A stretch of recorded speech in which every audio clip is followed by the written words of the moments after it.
kalau ada sesiapa kan, orang keliling you, cuba ambil gambar you, ambil data-data dekat handphone, gambar, video tanpa you tahu, okay, dekat semua tempat, dalam rumah ke, dalam bilik, dalam tandas, dalam kereta, kira macam tempat-tempat privacy tanpa you tahu.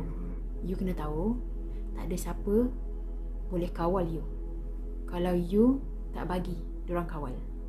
Cara macam mana? Diorang kawal cara macam mana? Dia guna fear, ketakutan. Sebab benda-benda privacy, apa you buat dalam rumah, dia record semua tempat. So jadi privacy lah. So you takut. Dari takut tu dia boleh kawal you. So macam mana nak hilangkan rasa takut? Nak buang rasa takut? Bukan dari orang tu. Orang tu dah mungkin dah ada rasa ibarkan dah. Tapi cara tu tak bagi diorang kawal you, hilangkan rasa takut tu. Boleh.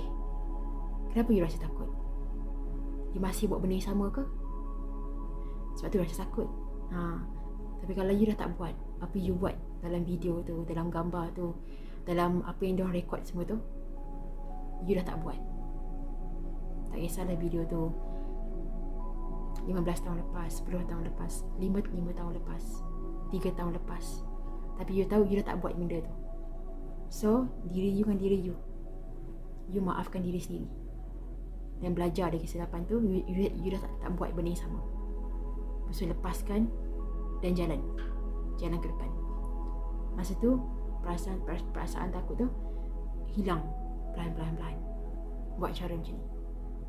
Sebab orang tu, orang keliling you, orang siapa pun orang tu takkan boleh kawal you kalau you tak takut. Tapi jangan daripada percakapan je, betul-betul daripada hati, daripada dalam diri you dengan diri you, antara you dengan diri you. Kenapa you rasa malu? Kenapa you rasa takut? Apa buat you takut? Apa buat you malu? So memang you cakaplah macam ni pun dengan orang. Cakaplah, aku tak takut, aku tak malu. Tapi perasaan takut, malu tu datang daripada dalam. So masuk ke dalam, tanya diri sendiri, diri you dengan diri sendiri. Biarlah orang cakap, bercakap dengan diri sendiri. Biar bercakap dengan diri sendiri bagus, sihat. Dari macam ni kita senang dapat clarity. So, tanya diri sendiri, bercakap dengan diri sendiri. Tapi mungkin tak sesuai dengan you, tak sesuai dengan orang lain. Tapi Izzah bagi suggestion. Macam ni apa yang Izzah buat. Dia selalu bercakap dengan diri sendiri, borak-borak dengan diri sendiri. Macam tu dia jumpa clarity, jumpa jawapan.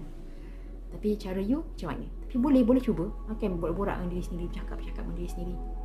Saya jumpa jawapan. Kenapa malu? Kenapa takut?